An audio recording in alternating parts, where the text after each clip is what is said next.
Okay, let me get my screen back here.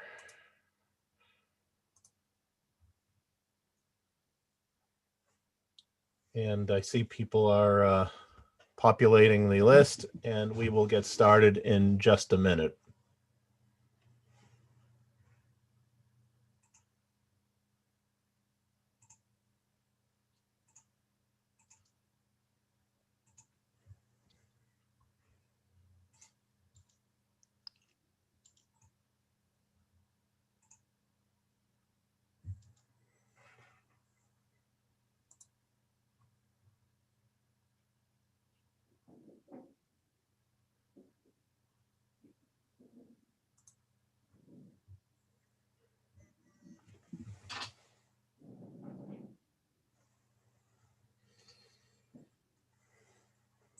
Okay, people are texting me, so I guess we're on.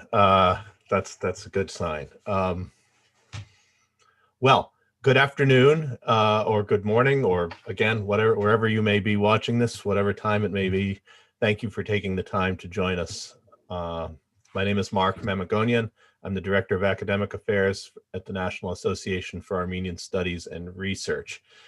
Today's program, Artsakh, Nagorno-Karabakh, the ceasefire, and what comes next, is being presented as part of the Nasser Kalust Gulbenkian Foundation lecture series on contemporary Armenian issues, and is also co-sponsored by the Society for Armenian Studies.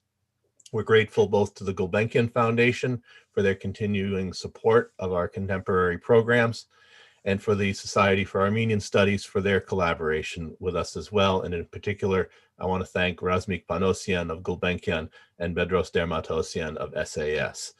And since both Nasser and SAS are membership-supported organizations, I would urge you to visit both websites for the organizations to learn how to become a member and support the work that we are doing so we can do more events such as this.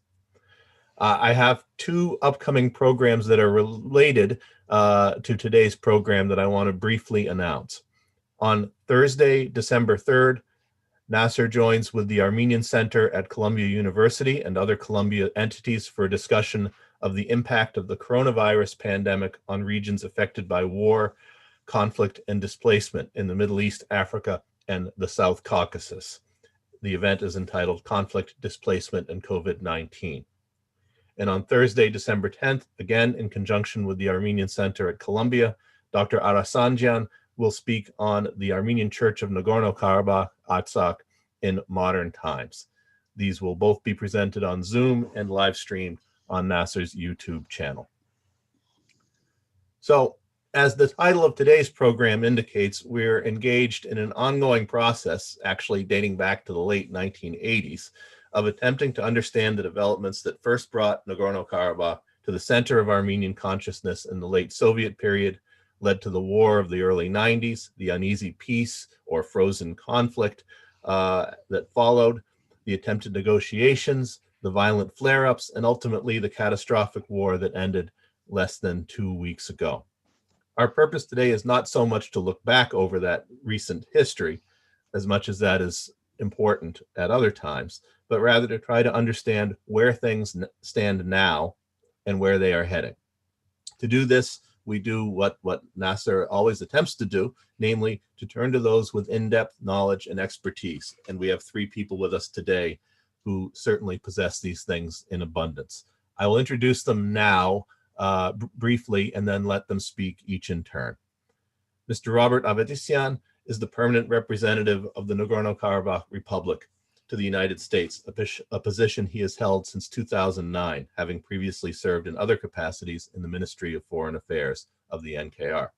He was educated at Artsakh State University and holds a master's in international affairs from the Fletcher School of Law and Diplomacy at Tufts. Anna Ohanyan is the Richard B. Finnegan Distinguished Professor of International Relations at Stonehill College in Massachusetts. She is also a non-resident senior scholar at the Carnegie Endowment for International Peace.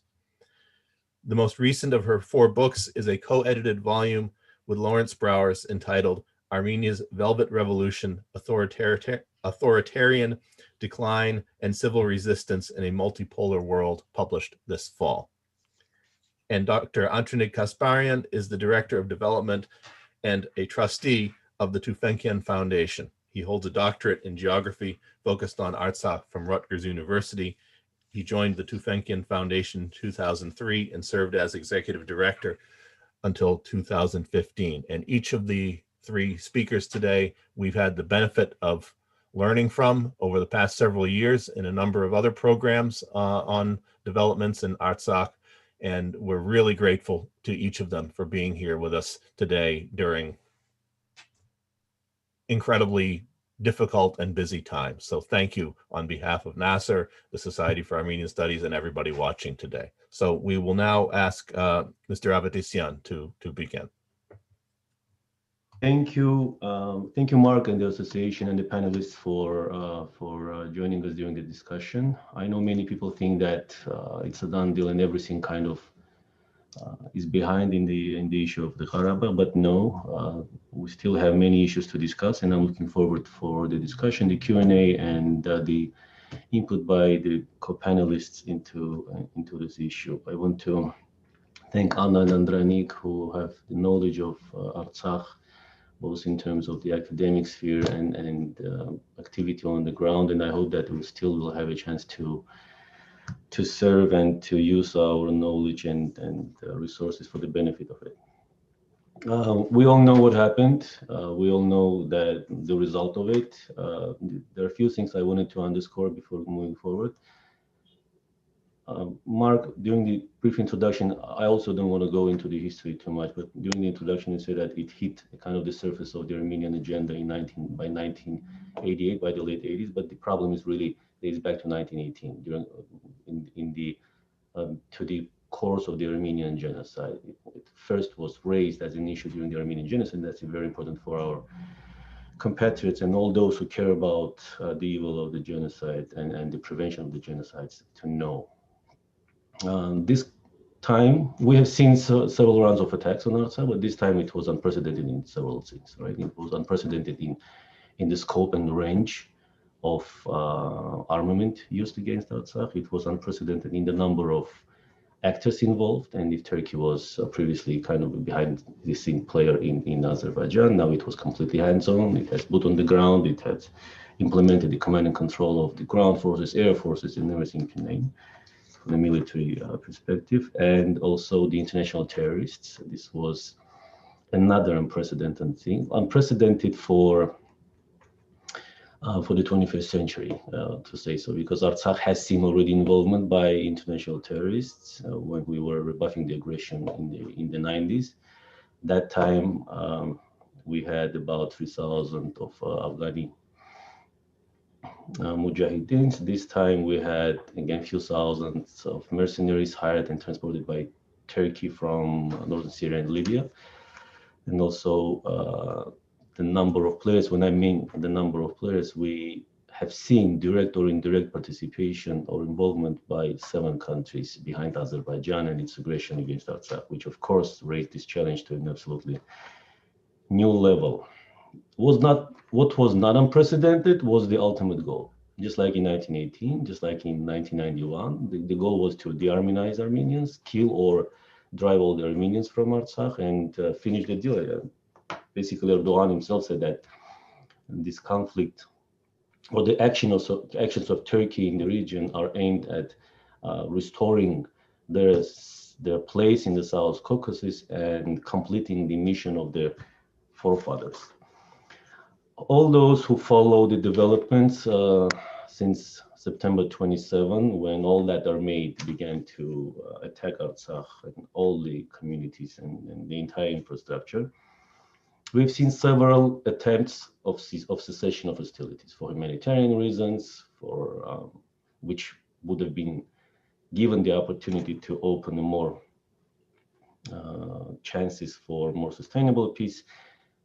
All these 3 statements, which were adopted during the month of October, they were derailed by Azerbaijan itself. But the 4th statement, which has equal legal weight, equal diplomatic strengths as these 3 previous documents, it is still in force. It was adopted on November 10, and it put an end to hostilities. It is called a truce, and opens doors to humanitarian projects, the exchange of bodies, etc., the missing soldiers.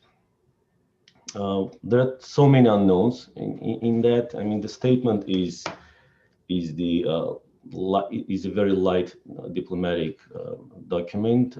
Obviously, it has to go further, and further decisions should be made if we have agreement, or the negotiators have agreement in mind.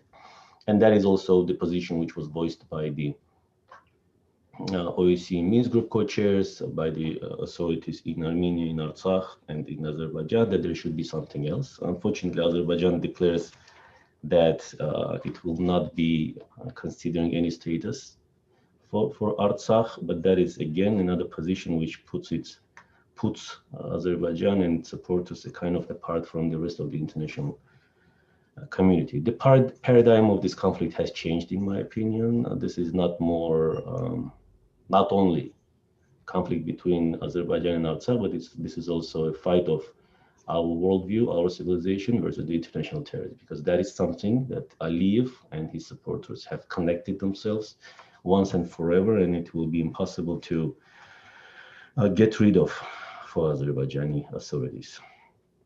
We know what's going on there now. No active hostilities. The exchange of bodies is taking place.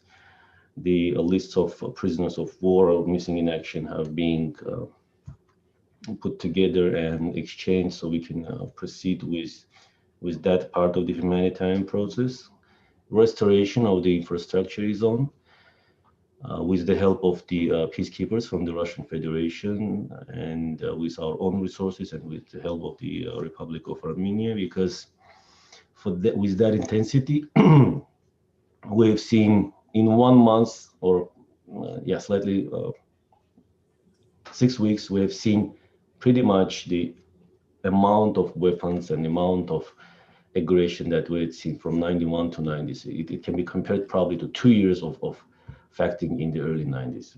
It was that different, it was that intense, and it hit pretty much every corner of the Republic of Artsakh. We know it's not a big piece of land from the beginning, but now it was absolutely all of it was on the plate for Azeri missiles, drones, artillery, and long-range ballistic missiles, tracks, and everything has to be restored now.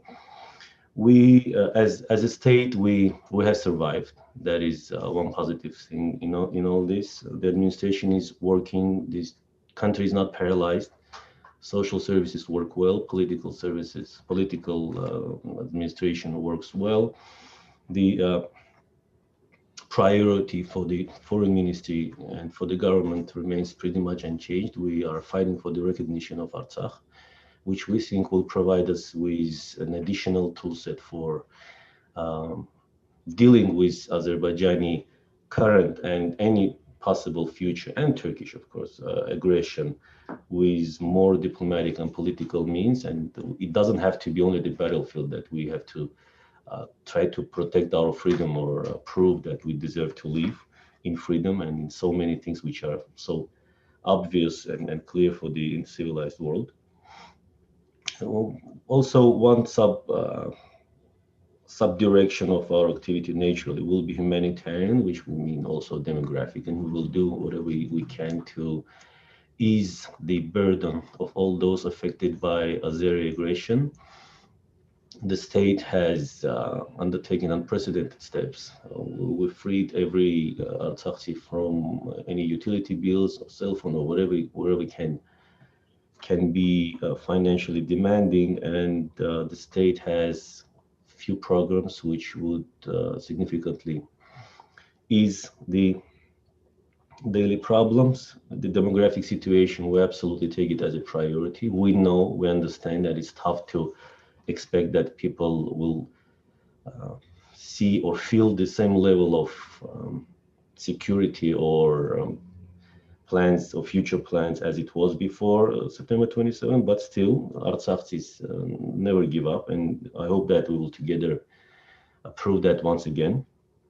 Cultural aspect is very important. We know that significant chunk of Artsakh is occupied by Azerbaijan, and we're going to fight including with all our available resources in the international arena, to preserve that heritage, which is, yes, it is the heritage of the Armenian culture, and it is also the heritage of the world culture as a whole. And we have already applied to UNESCO. The foreign minister reached out to relevant international organizations, and we hope that they will join hands in this fight.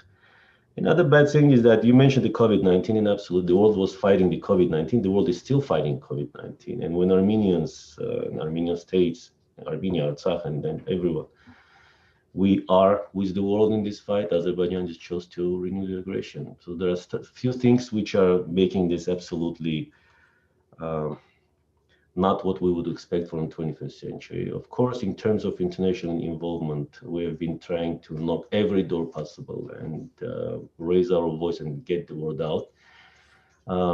Unfortunately, it took much longer than it should have, considering the factor of Turkey and the terrorists and the level of cruelty and the open intentions Azerbaijan was dealing with this problem. But at least we have survived. At least we survived as a state. And also when I see Andranik, and I can also predict the sense of so many of our competitors who think that everything that you have done with the Tufekyan Foundation, Andranik, or any other organizations which work in Artsakh, people think that it's gone forever and didn't give any good to Artsakh. I would disagree. If it weren't for the strengths we had been building for such a long time, this aggression would not have lasted for 43 days. They would finish the deal as they wanted in 3 or 4 days and reach the borders of Armenia, because that was the military intention of them. It is the infrastructure, it is the roads which saved so many lives, which allowed us to be much more prompt and effective when we were dealing with military issues or social issues or humanitarian issues. So indeed, for the future, nothing is over. Just like our president said, this is just the beginning.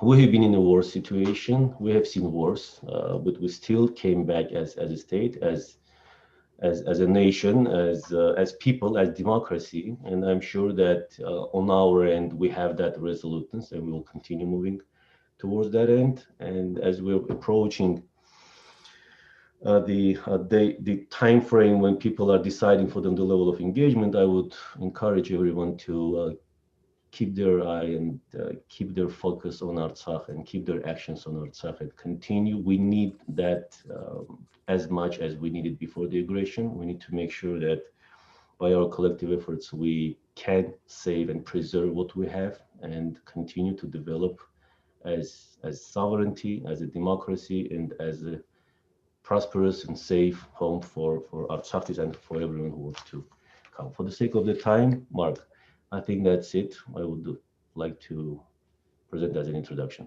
Thank you.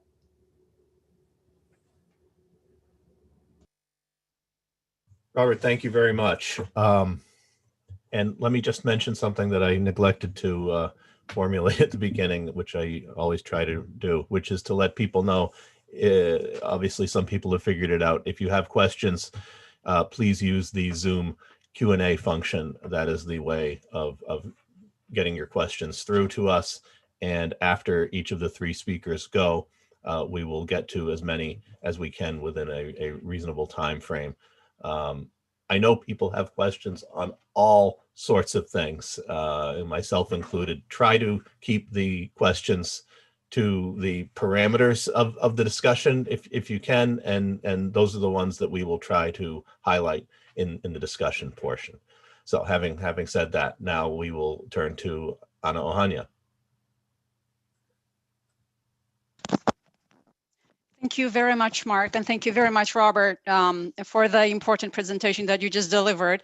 I will start by focusing on saying a little bit on the ceasefire agreement, mostly focusing on the conditions, political conditions that it creates for the region, as well as for its impact on Armenia's statehood and the prospects of democratic consolidation. I will argue that in the context of Armenian politics, it is time to go back to basics, back to the velvet basics in managing the current political crisis situation that has unfolded after the war and as a result of the agreement. As Robert already mentioned, the agreement remains wanting, but placing this particular agreement in the context of peace research that compares the quality of agreements having in the context of large number of conflicts, hundreds of conflicts, the agreement obviously remains lacking because it does not regulate the goal incompatibility between the conflict parties. And what this means is that the lack of status for Artsakh speaks poorly for the quality of the agreement in terms of its capacity to regulate and to lead to sustainable outcomes unless complemented by a very robust political process.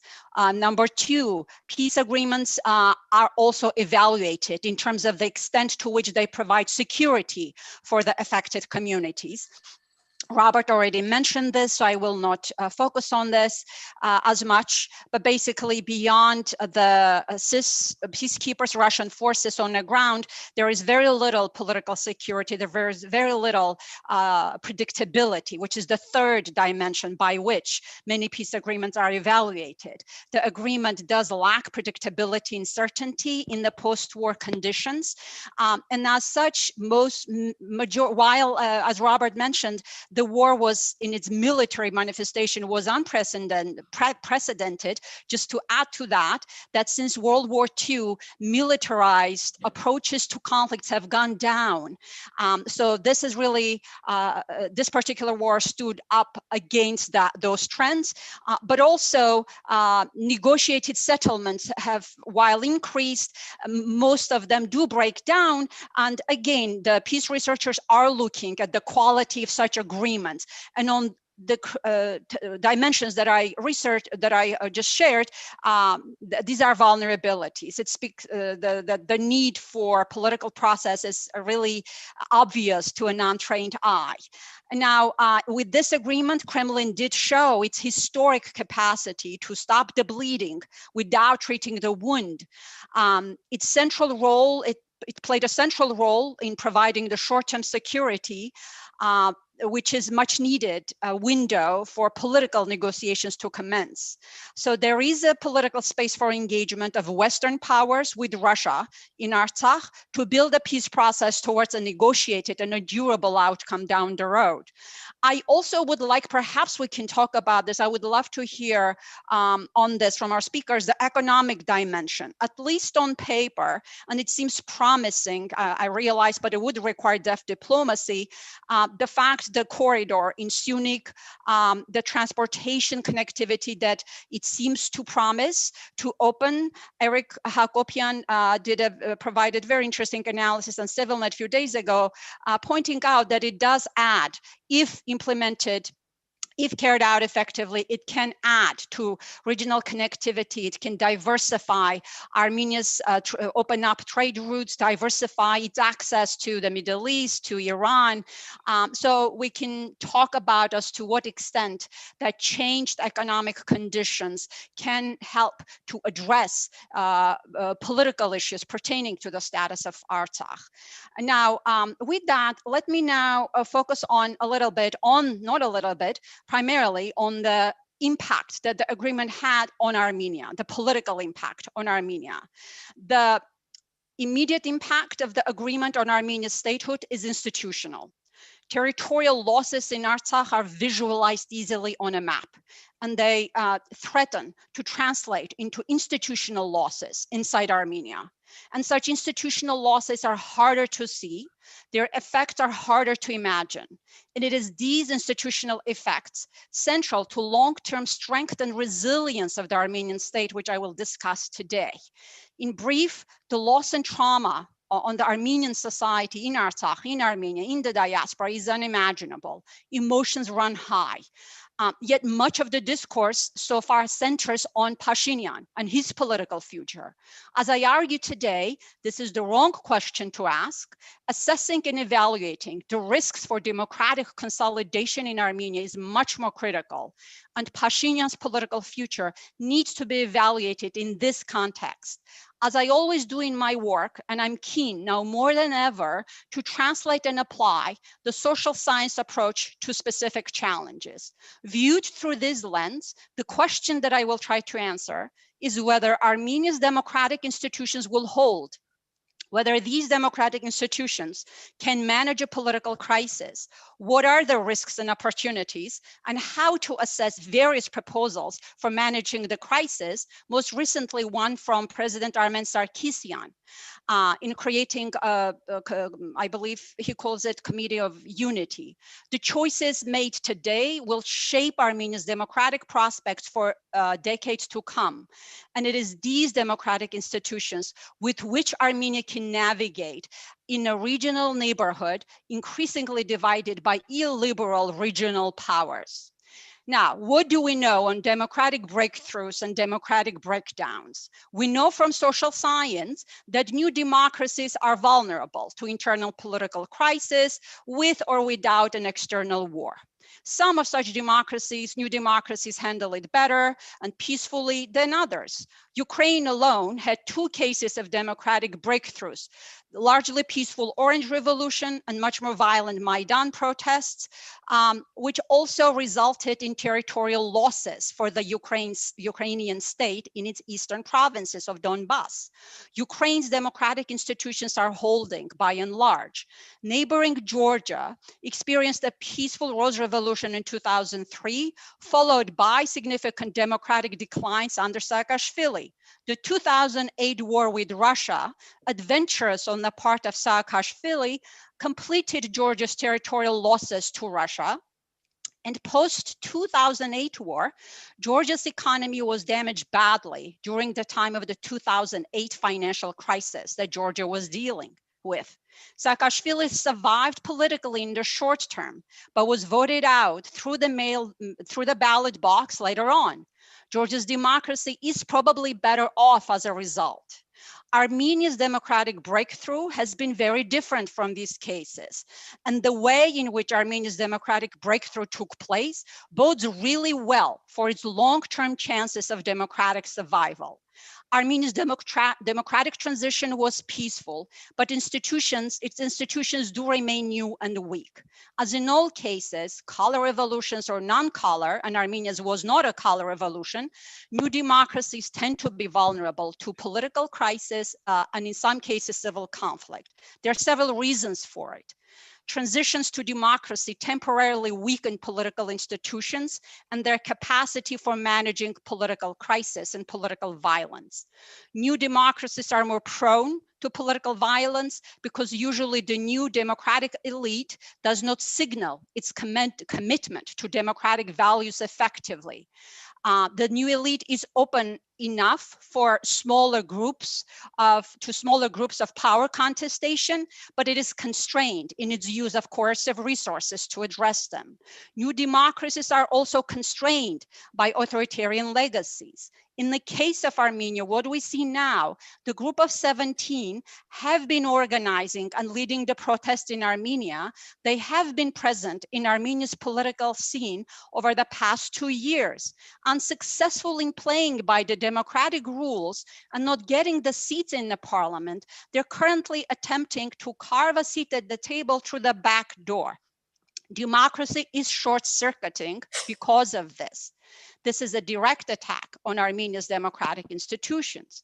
Authoritarian legacies can derail democratic transitions, and this is much more prevalent for cases of military dictatorships. Fortunately, Armenia's transition did not have to deal with this. Unfortunately, Armenia emerged from soft authoritarianism rather than hard. And this also bodes well for Armenia's ability of this new democracy in managing the conflict peacefully. Indeed, Armenia's democratic breakthrough during the Velvet was peaceful, similar to Senegal, Albania, Poland, Argentina, Brazil, Chile, Ukraine after the Orange Revolution. In other cases, democratic breakthroughs followed by political violence and democratic breakdown. So far, so good. I think Armenia has done well. Now, the question that is important to address now as to whether Armenia can weather the storm. So studies show that the pattern by which democratic transitions happen can tell us a lot for chances of democratic consolidation. And studies also show that nonviolent democratic breakthroughs are much better positioned to consolidate than other forms of transitions. Nonviolent disobedience campaign in Armenia, which was civically led, bottom up, devoid of geopolitical coloring of West Russia confrontation. Studies show that there is a democratic dividend from transitions that occur through nonviolent resistance. Such transitions are more likely to resist democratic backsliding and breakdown. What are the mechanisms? Nonviolent disobedience campaigns introduce organizational culture of nonviolent resistance. They introduce norms of compromise and cooperation in the transition process. Culture of compromise helps to manage factionalized political competition. Nonviolent movement can span watchdog institutions which can monitor that the new government respects the democratic guardrails that it created. And commitment to democratic institutions is stronger in such transitions because the civil society is mobilized after nonviolent democratic disobedience campaign. Now, if we're talking about democratic consolidation, where are we on this calendar? After finishing the Velvet Revolution edited volume, the last chapter in that book that was written before this, obviously, before the war, highlights 3 risks to Armenia's democratic consolidation. The weakness of party politics, which we see this in full bloom, full swing in the crisis right now. Nagorno-Karabakh conflict, of course, and authoritarian reserves and unreformed judiciary from the previous regimes. I will not elaborate on this, simply to say that in these post-war conditions, with an exception of the Nagorno-Karabakh conflict, the weakness of party politics and authoritarian reserve, are simply heightened, but these are not new problems. They are now thinking about consolidation. Where do we stand?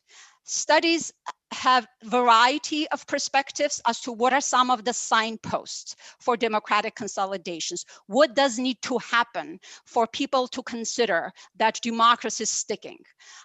One of such measures, more conservative, holds that there has to be a post-founding election. Number 2, experiencing an alternation in power, a peaceful alternation in power through the ballot box. Number 3, surviving 12 years without democratic breakdown. To get to this signpost, 2 factors have been identified in social sciences, in addition to additional economic factors, but these 2 are critical. Institutionalization of democratic breakthroughs and the democratic gains.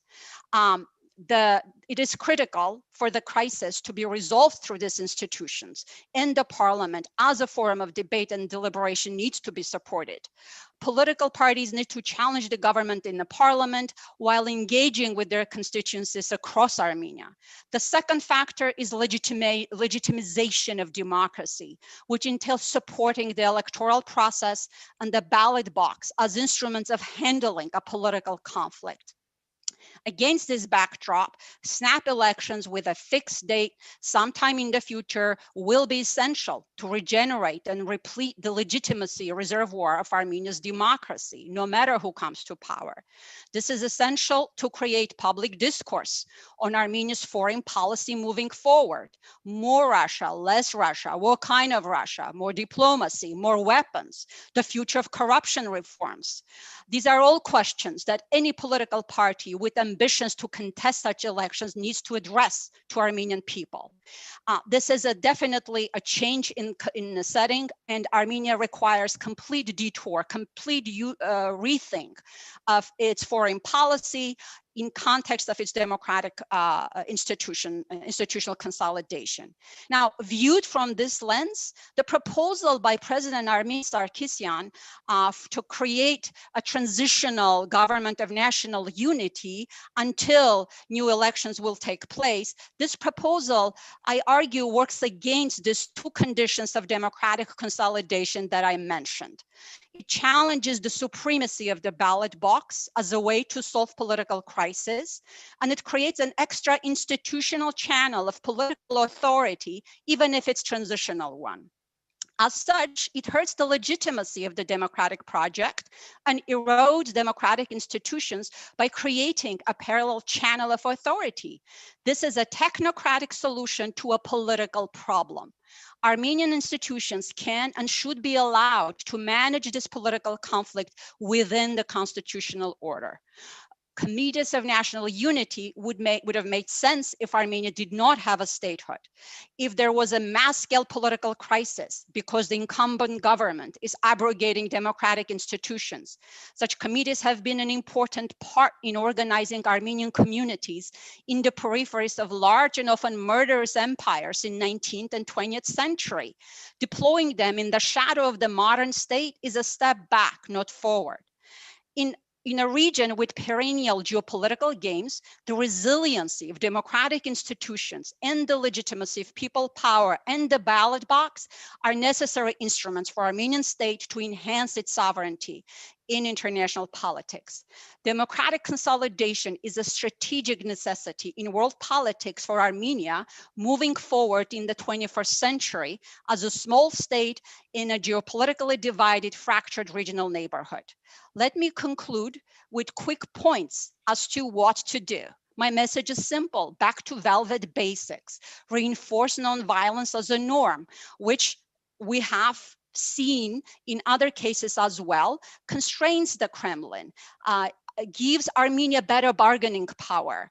It reinforces the people power and civic roots of democratic consolidations, strengthening the civil society. It strengthens the civil society institutions, bargaining and the compromise that are needed for this. It reinforces politics from below. Civic spaces can emerge from this to diffuse the conflict, not top-down technocratic solutions. And obviously, Pashinyan government needs to do a better job of explaining the agreement, signaling their own commitment to democratic institutions, to compromise, to deliberation, to building a consensus through existing political institutions. But to put it simply, I do think that Armenian institutions are strong in managing the political crisis, but all of us need to be aware of guarding these institutions moving forward. Thank you. Anna, thank you very much. Thank you. We will, I'm sure, come back to a lot of those points during the discussion. And, you know, we just thought it was important to include in the discussion today this perspective on the impact of these events in Armenia and on what is Armenia's development at this stage, because the two can't really be separated from each other. So thank you so much for those remarks. And we'll now ask Antonin Kasparian for his comments, and then we will go to the Q&A. Again, I thank you, those of you who are posting questions in the Q&A, and there are many important, good questions. We'll get to as many as we can. Antonin. Thank you, Mark, and thank you, fellow panelists, for the rich discussion so far. Look, this is a very timely panel and also a very challenging panel because on the one hand, I think we can begin the process of post-morteming, of evaluating what went right and what went wrong and why. But at the same time, we're not at the end of the story. We're at an inflection point. Things are still fluid. Developments on the ground are still changing day by day. So anything I may say here, I would say is provisional and subject to further debate and discussion. Let me pick out several salient points to bring out, and then we can resume via discussion and Q&A. A question that I often get during the past 10 days is, were we prepared for this conflict? Was Armenia and Artsakh, were they prepared for this conflict? And I think the answer is no, but a qualified no.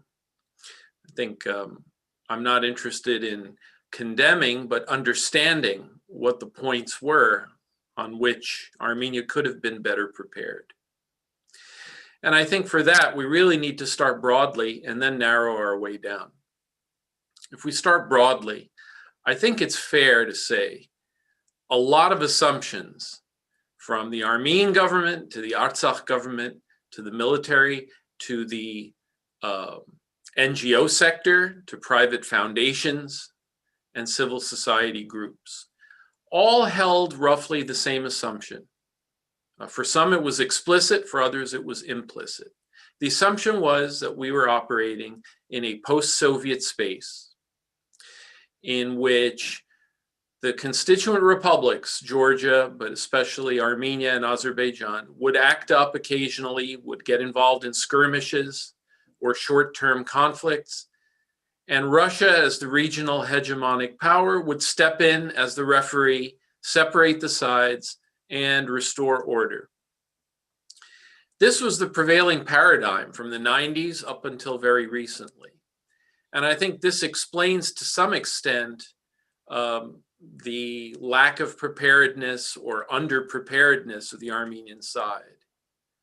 I think ultimately, the Armenian side was not prepared for an intense all-out war involving a NATO power. It's not certain or not clear to me exactly when the shift happened, but a shift did happen, moving the Karabakh conflict from being a post-Soviet conflict to becoming an interzonal conflict involving an aggressive and insurgent Turkey that is vying for influence in the Caucasus. Some people claim to be clairvoyant and saw this as early as 2016. Maybe so. In 2016, we saw the failed coup attempt in Turkey and Erdogan's consolidation of power and his reshaping of Turkey into a militarist, expansionist, I would say almost fascist power. That I think should have brought dark clouds in front of our policymakers. I'm not sure that it did. I think, as Robert Avedisian said, people still viewed Turkey as aiding and abetting Azerbaijan, not the primary factor in restarting hostilities. But we were disabused of that notion with this war. It became clear not only is Turkey actively involved, they are running the war. This was not Baku's war. Ankara assumed direction and supervisory roles in actually guiding the war effort. If I may say, I mean, Baku almost became an accomplice or even a colony of Ankara, which is breathtaking.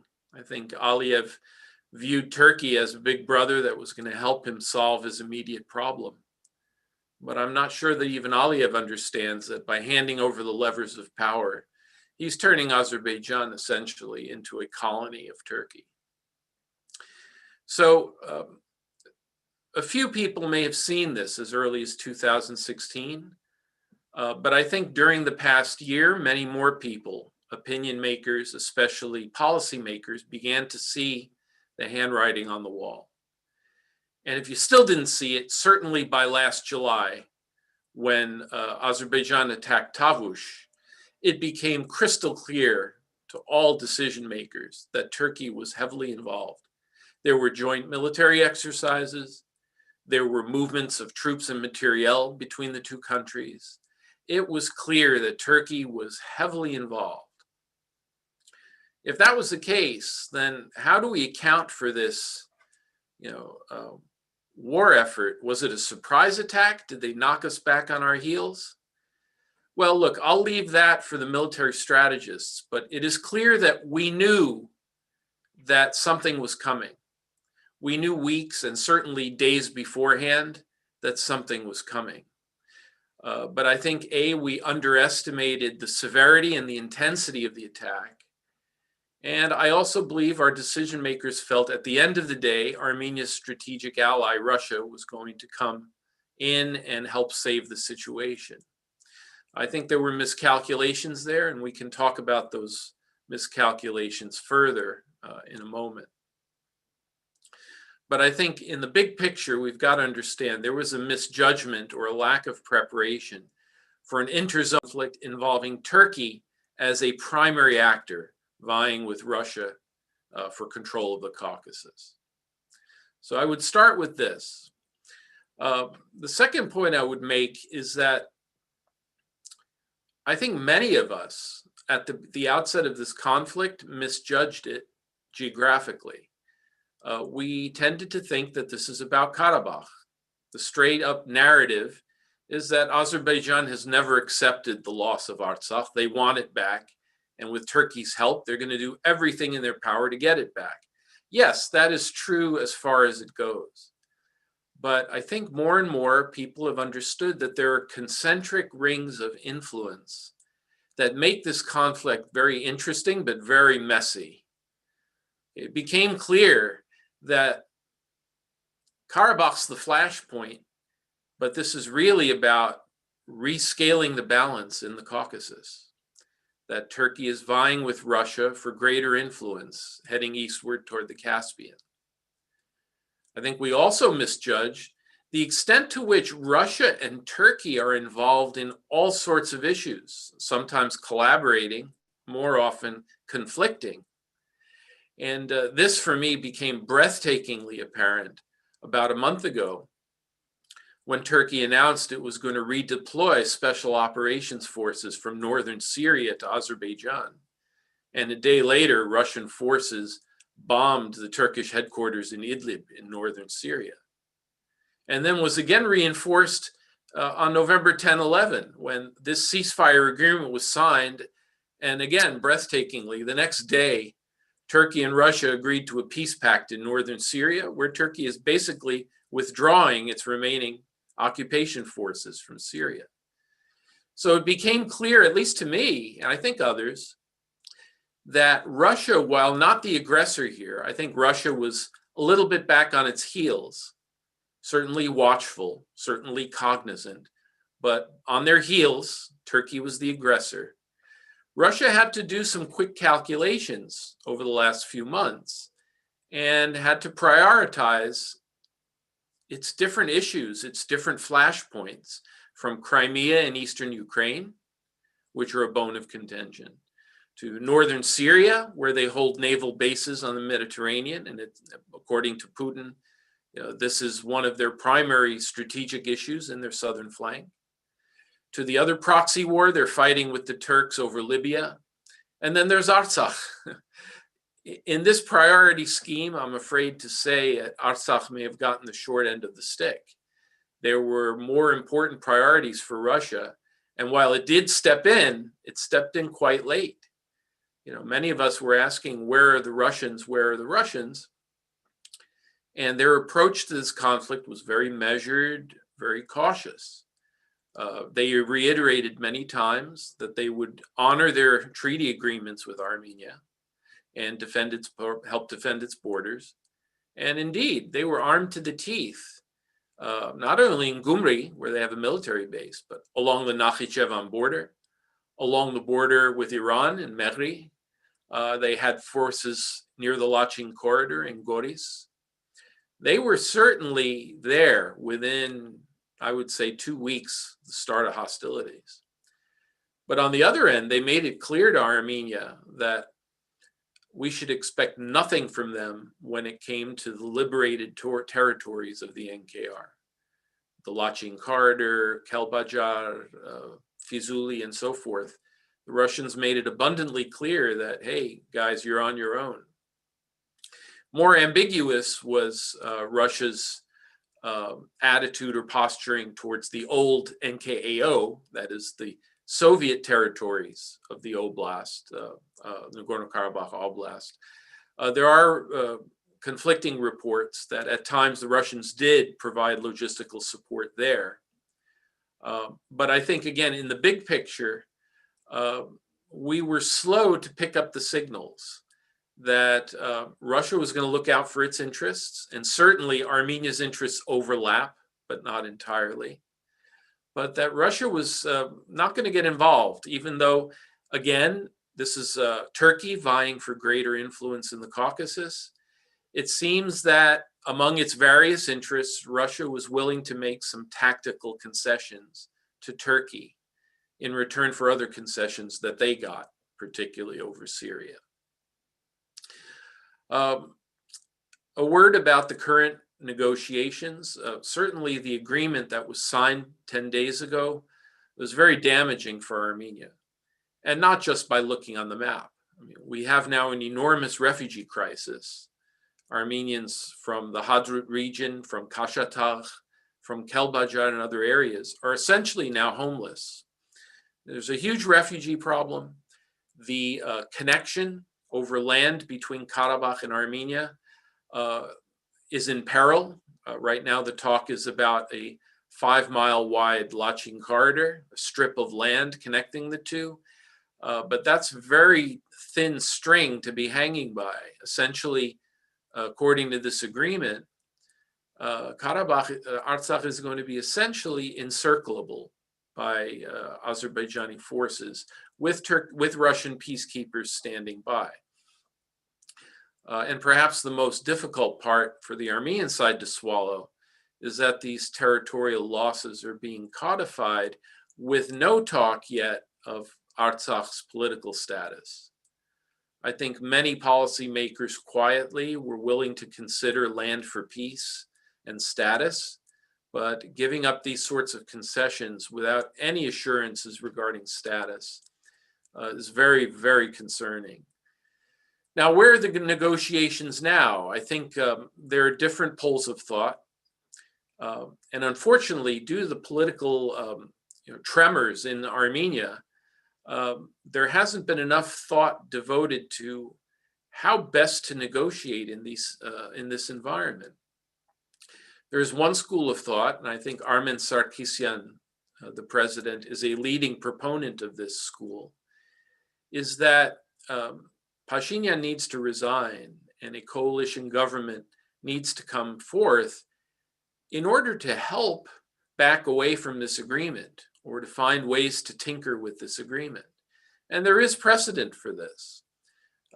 Lest we forget, Levon Ter-Bedrosian was backed against a wall in 1997-98 and ultimately resigned and gave his successors, the so-called hardliners, Kocharyan, Serge Sarkisyan, Vasky and Sarkisyan, gave them some room to navigate, some room to negotiate. Certainly Pashinyan, as the signatory of this agreement, has very little room to maneuver. He's got a sort of the barrel of a gun at his head. So if we're looking to negotiate our way out of this bad deal or to find any wiggle room, I would tend to sympathize with Armen Sarkisyan's view and the view of some of the opposition that we need to find wiggle room, and a unity government or a referendum or Pashinyan's resignation can facilitate that. On the other hand, there are other commentators inside Armenia and especially Artsakh, and there are independent commentators too, like Eric Hagopian, who say that the game has not been played out yet. There are cards that are still being played. And for example, watching Eric Hagopian's interview with CivilNet the other day, he's expressed a belief with some backup that Russia doesn't seem interested in contenting itself with peacekeepers. The troops and the materiel and artillery that they've brought in resemble peacekeepers on steroids, almost as if to say that the Russians are here to stay, or the Russians envision a different future for Artsakh. Some have even ventured to say that the Russians are thinking of yet another example similar to Ossetia or Abkhazia, where they become sort of the permanent on-the-ground presence supervising the situation. And I can imagine many in Artsakh and Armenia, but especially in Artsakh, being sympathetic to this thinking.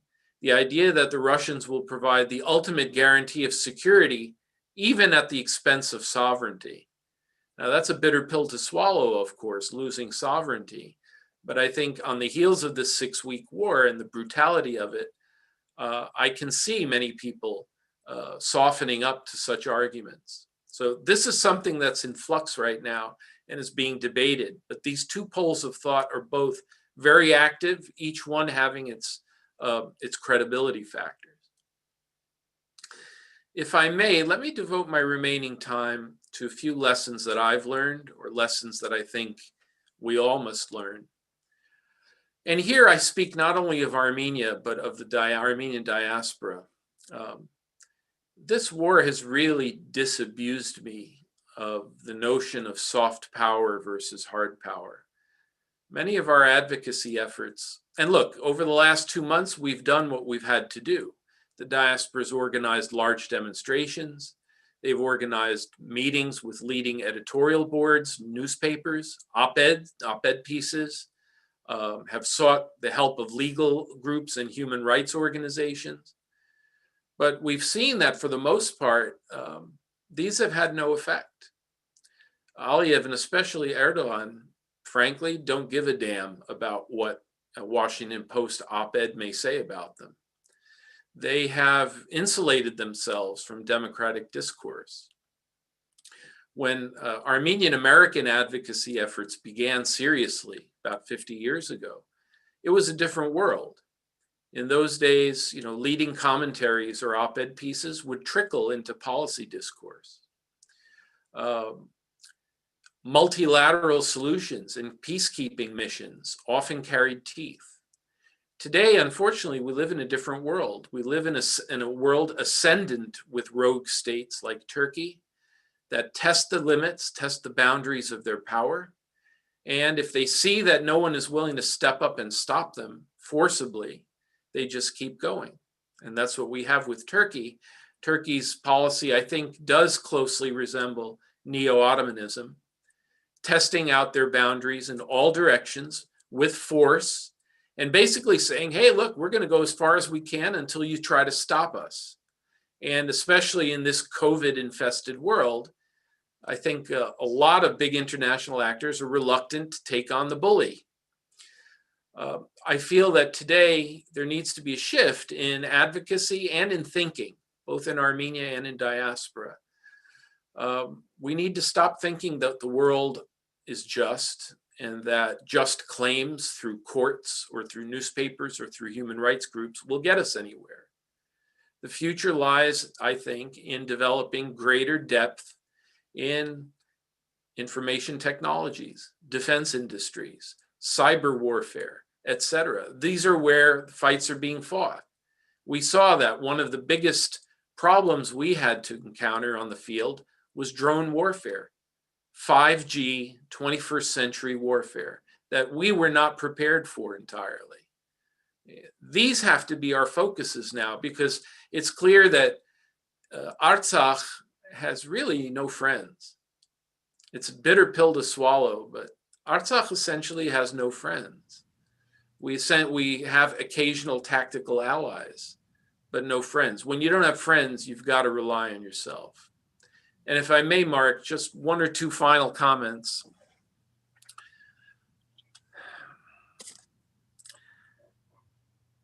I think for the diaspora, we've always, I think, mixed priorities. That is, we've tried to be politically effective, but we've also done things that feed our identity. We want to be involved. We want to be helpful. We want to feel a part of the action. But we have to be careful, because it's not enough to be a good Armenian to help Artsakh through its predicament. We need impactful Armenians, effective Armenians. And I have to say, measuring our effectiveness around this war effort, we did some good things. We raised a lot of money, although we need to raise a lot more. But many of the things that we think are impactful, I'm sorry to say, are really not that impactful. So we need to do some real clear-eyed and severe assessments of our effectiveness and retool. Finally, I would say this, and you'll excuse me for sounding a little bit non-academic. You know, academics tend to look at interests and motivations, and we often relativize situations. You know, even when, you know, a nation state behaves badly, we usually look for rational reasons to explain bad things. At this moment in time, and maybe this moment will pass, but I've really begun thinking about a word that I rarely use in political discourse, which is evil. You know, we don't like to talk about evil. We don't like to portray things in Manichaean terms. But I have difficulty thinking any other way about what has befallen Armenia and Artsakh in the last 2 months. We're dealing with a power, Turkey, that is gloating over conquest, unabashedly gloating over ethnic cleansing, has committed horrendous human rights violations, and is actually proud of them, if you read Erdogan's speeches. This, for me, is breathtaking. It goes one step beyond European colonialism of the 19th century, where the British and French would come up with elaborate schemes to disguise or explain away their exploitation, you know, of Africans and Asians. Here, you've got really a neo-fascist power that is unabashed in its ideology of conquest. And my sense is right now the world is still not ready to take on, you know, Eastern Europe's largest fascist power. The future does not bode well unless some multilateral solution is found to this rogue state. So thank you for the time. Thank you, Antonik. Well, there are a lot of questions.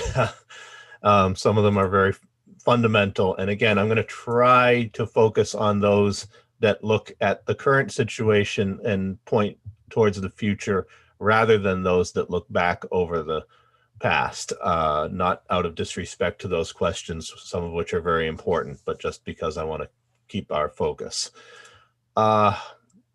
You just touched on this maybe a little bit, Antonik, but I would welcome any of your further comments, particularly Mr.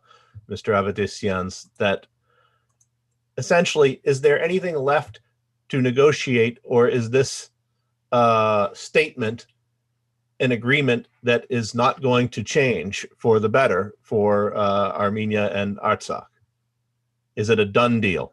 Yeah, I'll happily defer to the NKR rep. Thank you. Yes, there is a lot to negotiate because this statement, it has so many unknowns.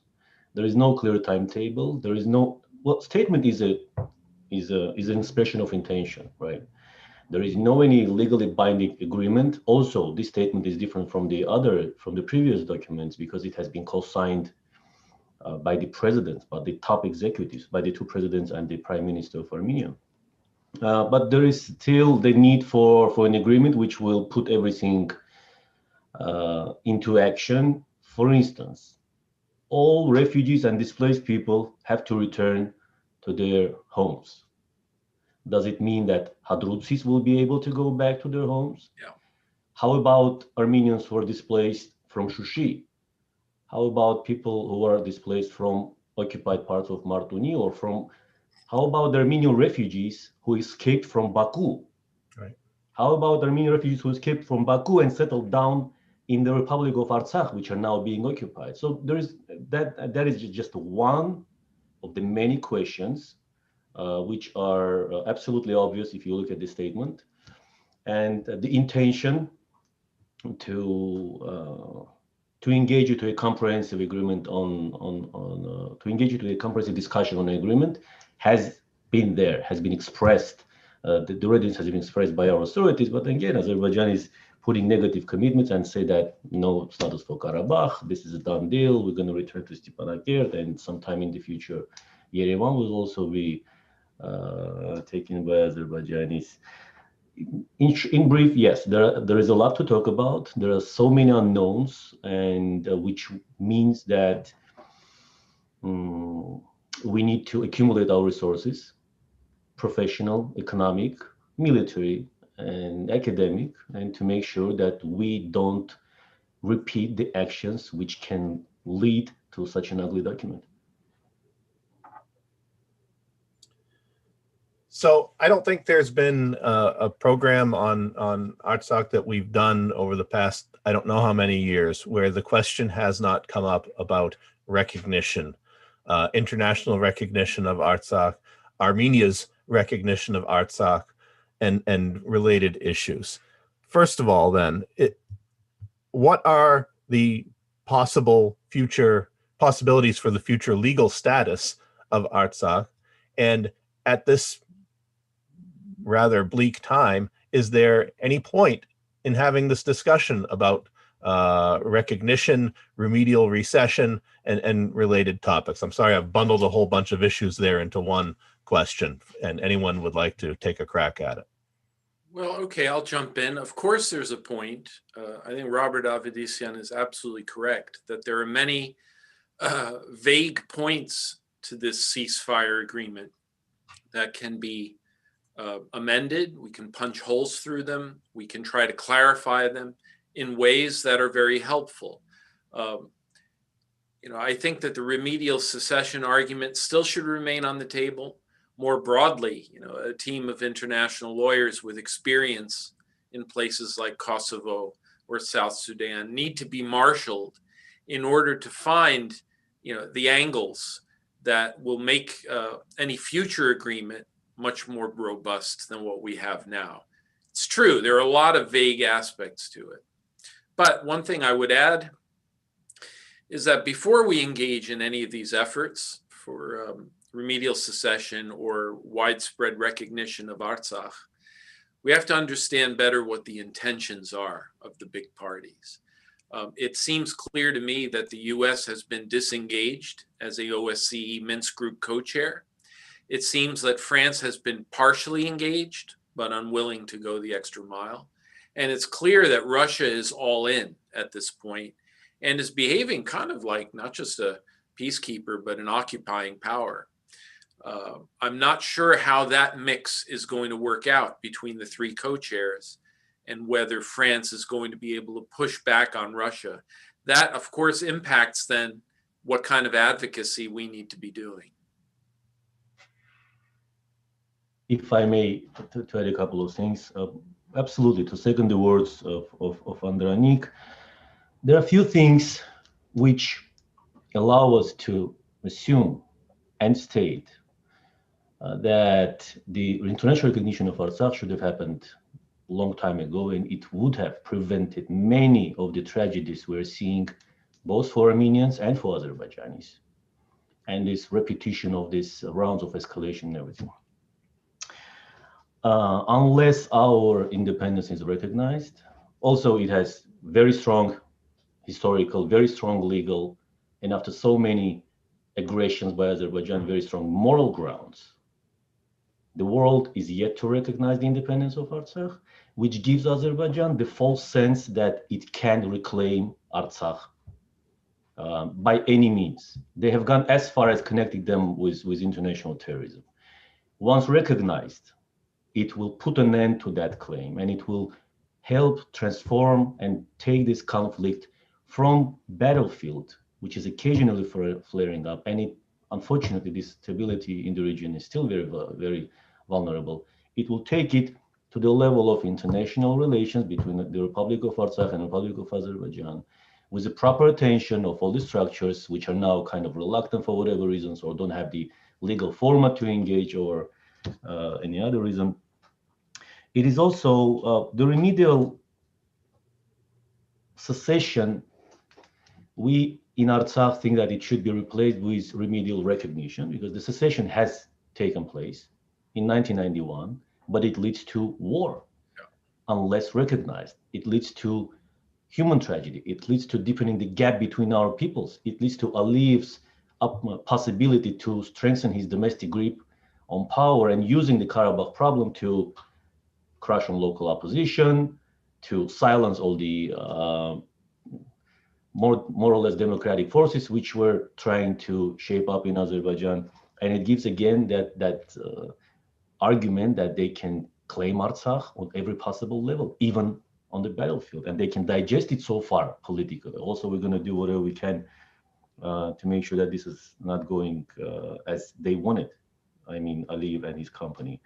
And it will bring peace to the entire region. I mean, one difference that we have in our approach from that coming from Baku is that we think also about Azerbaijani people.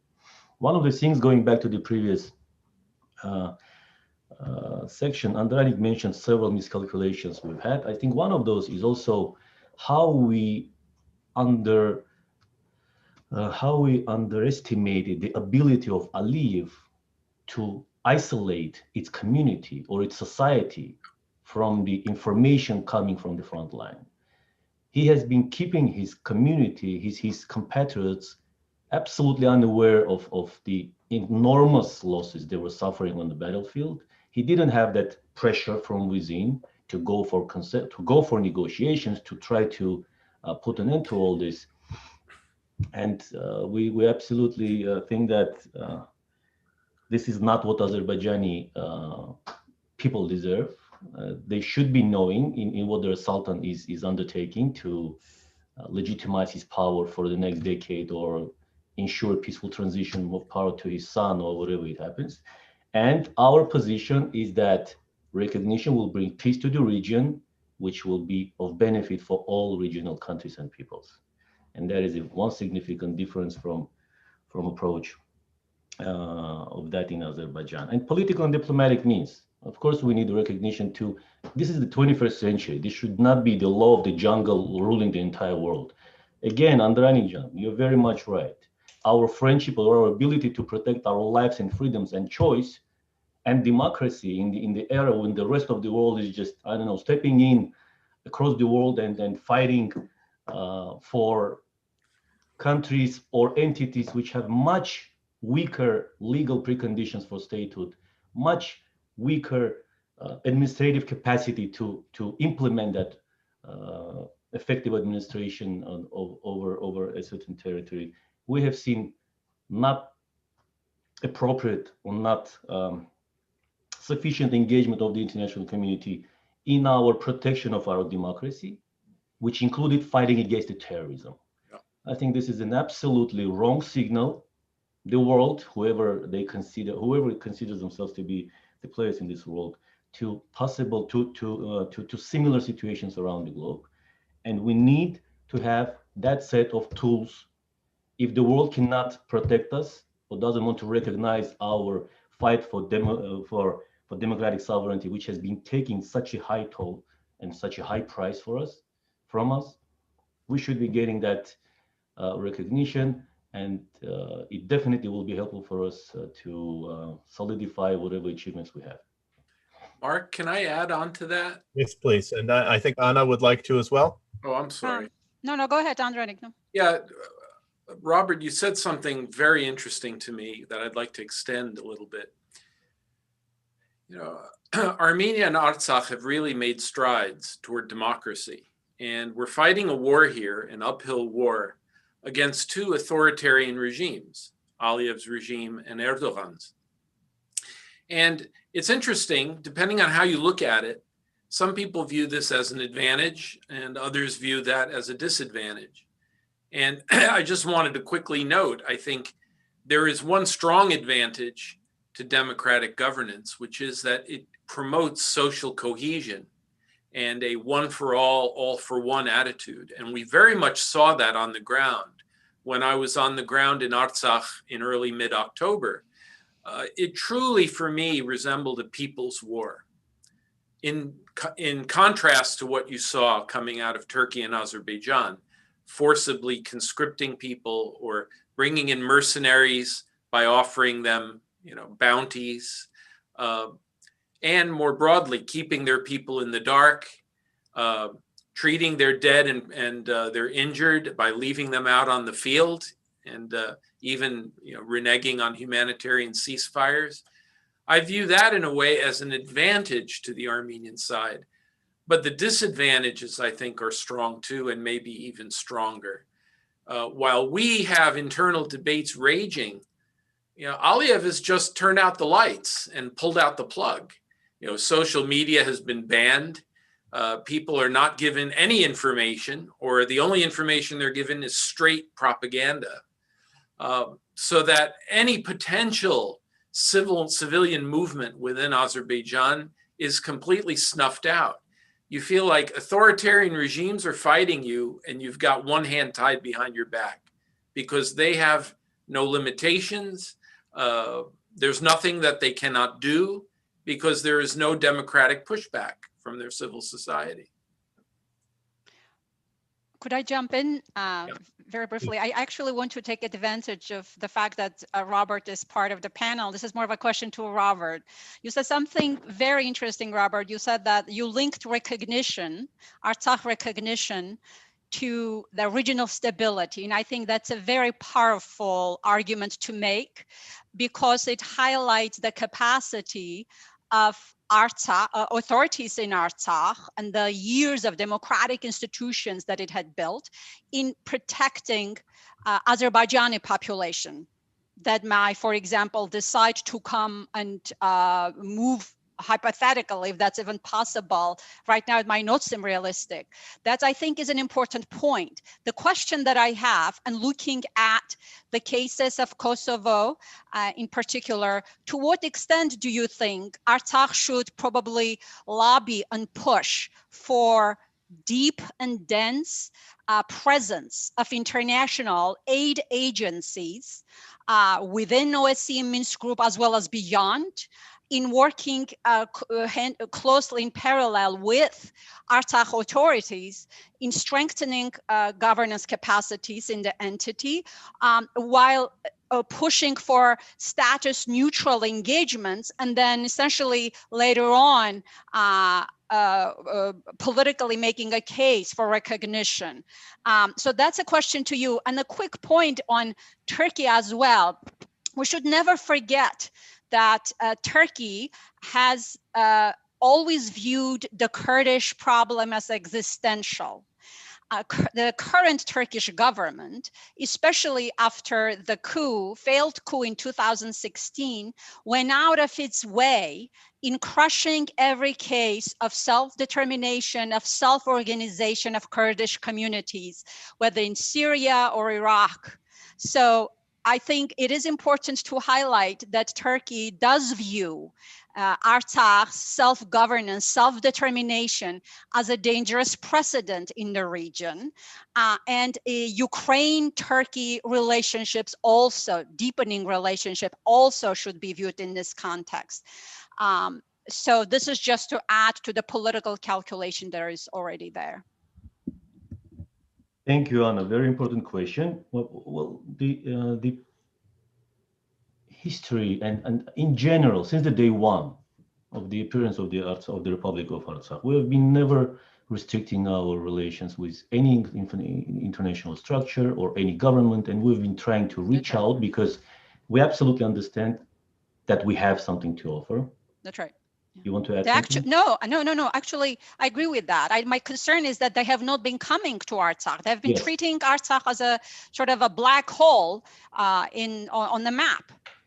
Also, we figured out that if we are an uncontrolled, if we don't turn into the piece of land with the effective government and effective bureaucracy and positive and civil society and open economy, it will be hard for us to survive as a society. It will be hard for us to reach out our hand to the international community. And we know that recognition of Artsakh starts and ends in Artsakh. And that was the vision from the day one of the Artsakh liberation movement.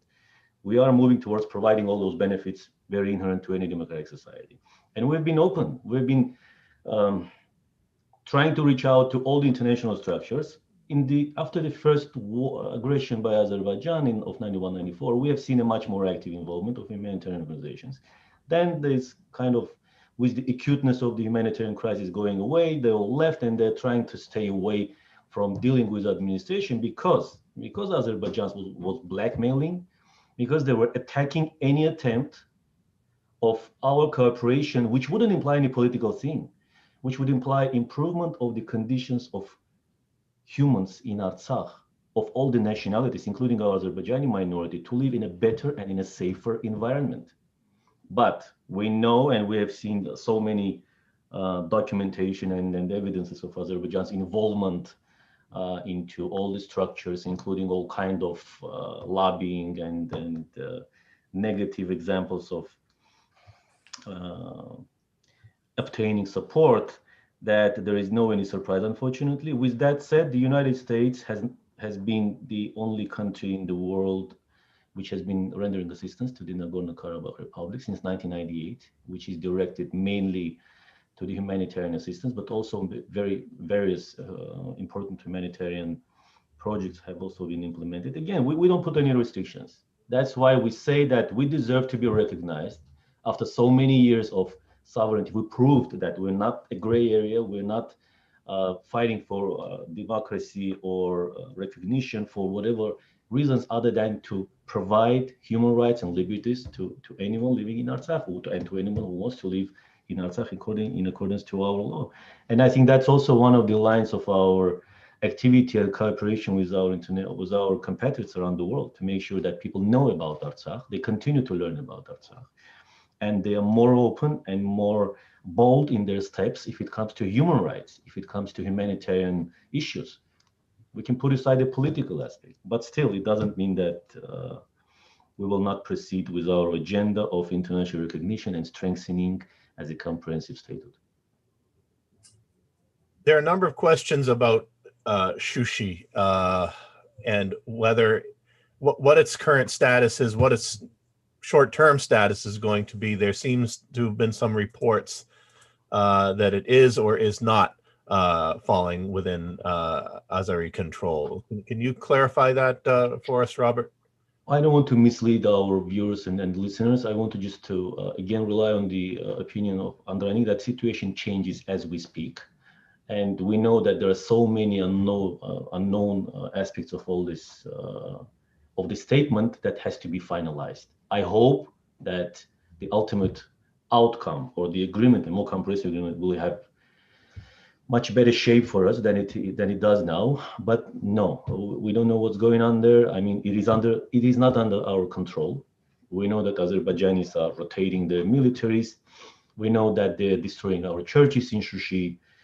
We know that they're vandalizing our monuments. That's all we know, unfortunately, so far, which again raises the issue of the preservation of the cultural heritage in Shushi and in any other community which might end up under control of Azeri and Turkish forces.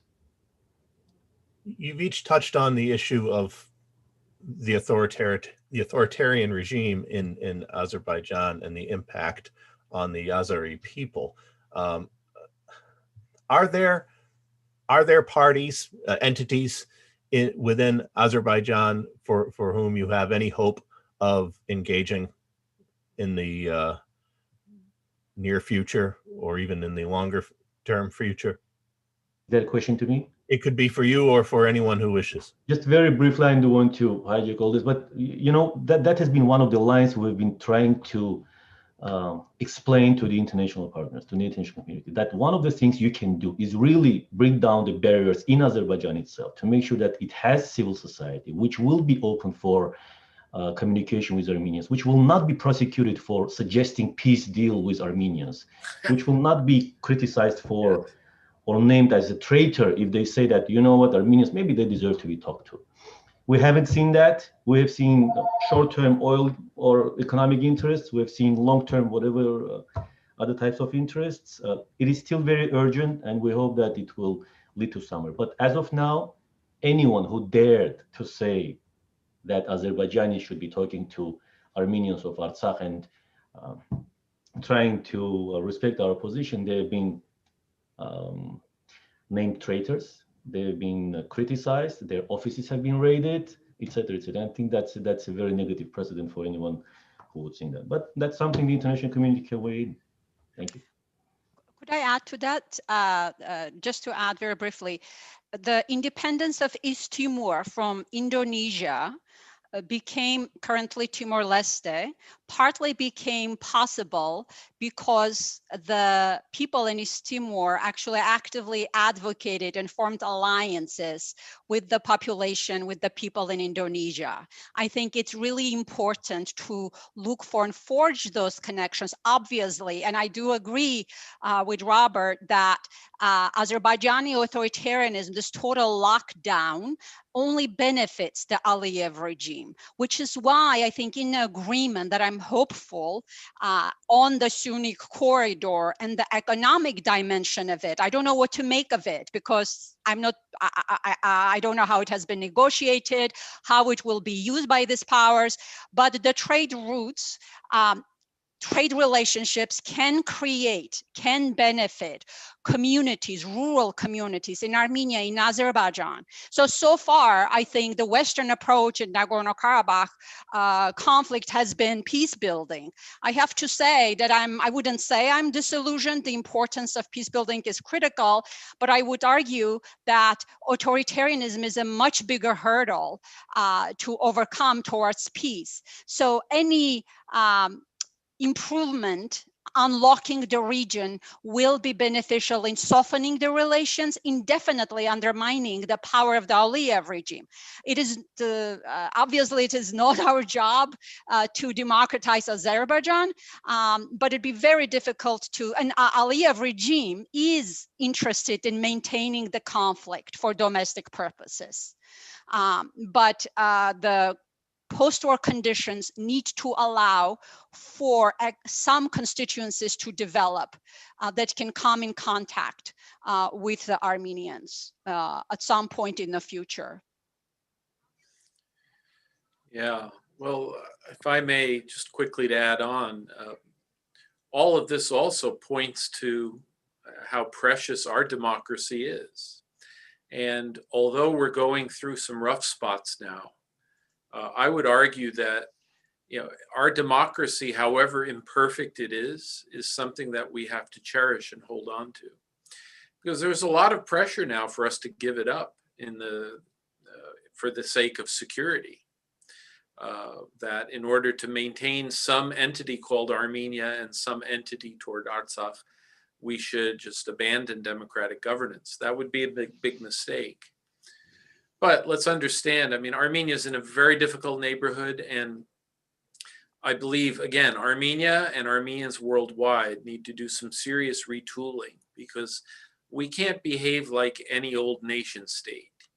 I've said this before. We can't make arguments like, well, Robert Kocharyan advanced corruption in Armenia, but he's strong on Karabakh, so it's okay. We can't allow that. Or other arguments, the formulations that Bedrosian used to make, that Armenia cannot develop until we give up Artsakh, something similar. I think we have to look at and solutions, but that requires a lot of tough love.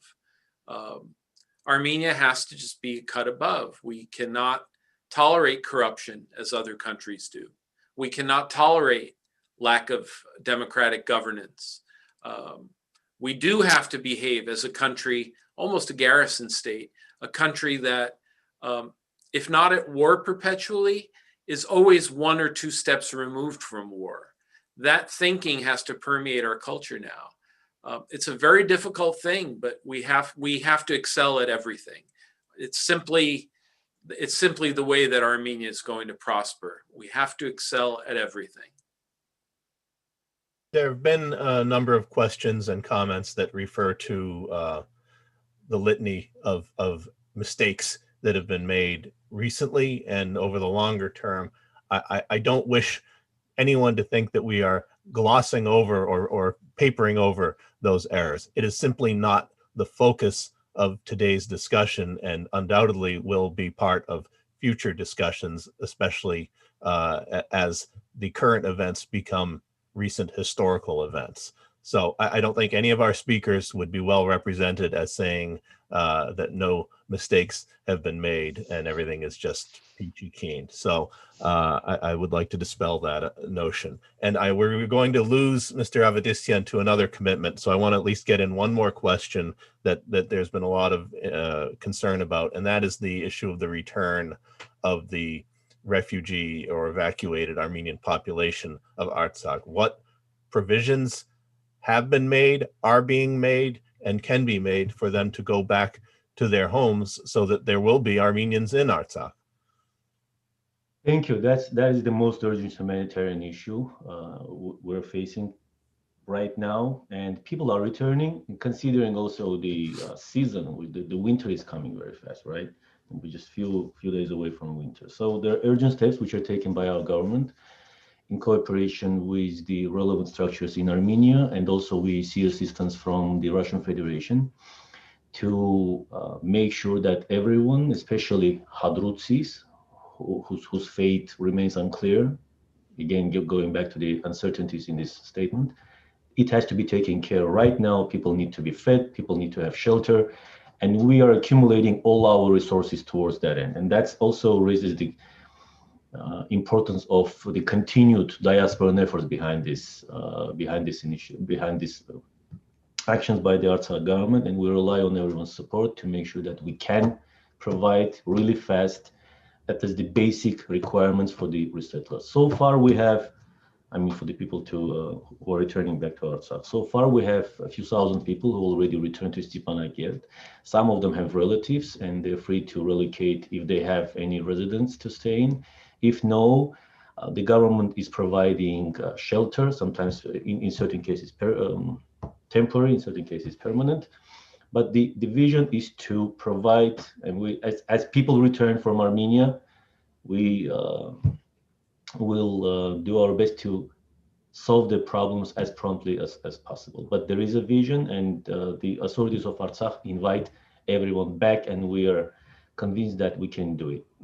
There will be hiccups. It's impossible. We are for the first time in the recent history in this level of humanitarian challenge, but we will make it happen. Thank you.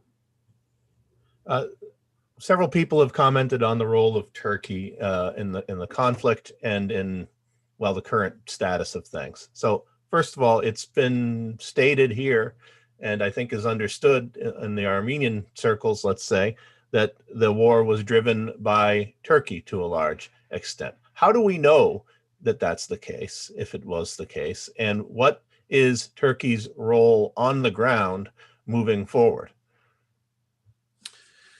Well, look, there's always a certain amount of connecting the dots in these things. I'm not privy to discussions in Ankara in the National Security Council, so I cannot give you 100% verifiable accounts.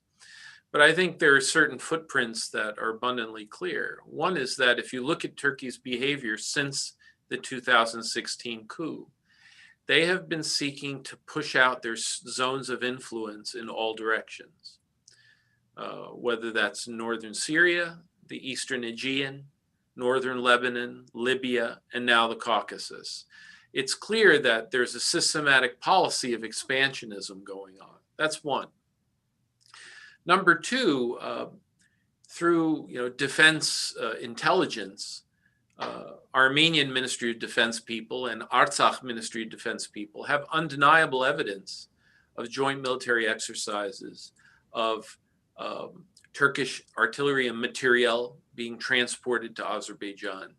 And in fact, our intel also has shown direct evidence of high-ranking Turkish military advisors and military personnel at a high level operating within Azerbaijan. I think this is enough evidence to go on. And indeed, if we even just analyze the information, which is absolutely open and available, statements from the Parliament of Turkey, statements by the leader of Turkey, statements by the military leadership in Turkey, which also said that soon our generals are going to Azerbaijan and show a masterclass of how to capture Shushi.